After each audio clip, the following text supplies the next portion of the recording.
My name is Omoba Segun Adewale, a crown prince from Itoro, a serene village in Yewa South local government of Ondo State. Here is my good old days story.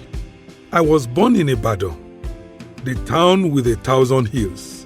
As a little boy growing up with my father, who was then a banker, I had the luxury of moving all around the then western region of Nigeria.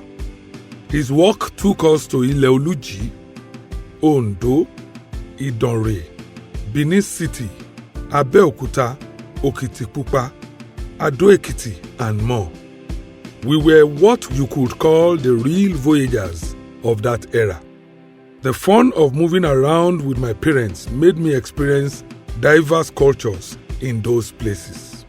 Quite nostalgic when I recall how I used to carry my school box made with iron metal sheets on my head, trekking to and from school in my primary school days in Benin City.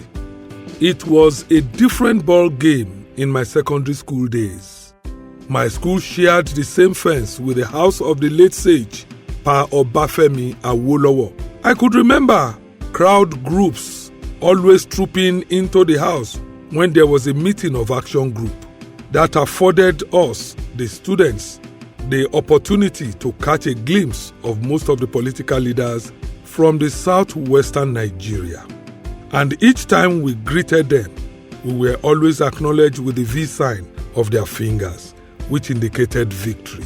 Oh, how can I forget the bicycle repairer opposite our school, Baba Elere, who enjoyed our regular patronage of renting bicycles from him, not minding the fact that we were paying with what was expected to be our meal and pocket money.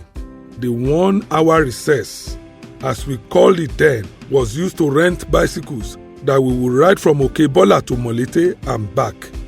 We would always ensure that we ran against time in order to meet deadlines set by Baba Elere. Defaulters were sometimes reprimanded, locked down, or banned entirely from future patronage. I remember the good old days when, before resumption for each session, we would be made to wrap our new books with old newspapers, so to protect them from damage and use what we call Kandahar to write our names on the items we were taking to school.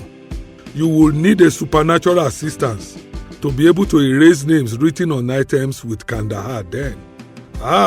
Preparations for a new session were always exciting. Clothes would be ironed to the point that what we call gaiters must show. If there was no electricity, coal iron was always there to come to our rescue. So exciting good old days. So, where did we get it wrong? Will our children believe us when we say we had so much fun in those days? Our challenge now is to focus on how we can change the narrative. How, instead of talking about the good old days, be projecting into the future that is greater than our past. Our children certainly deserve a brighter and better tomorrow, not the good old days. Let us make the difference now for the sake of our children's tomorrow. I join Shemore in this collective drive towards a greater tomorrow. Thank you.